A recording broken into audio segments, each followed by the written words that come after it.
I think, ultimately, as I say, it's about the profession, it's about providing a service, but it's about accessibility.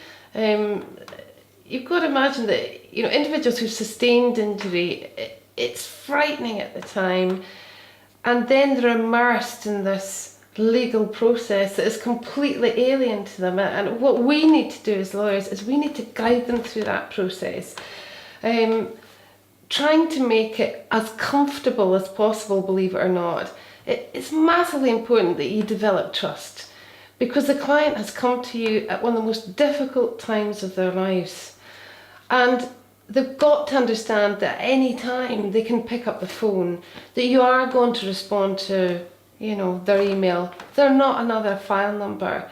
And, as I say, these are the things that I think is vitally important for our profession.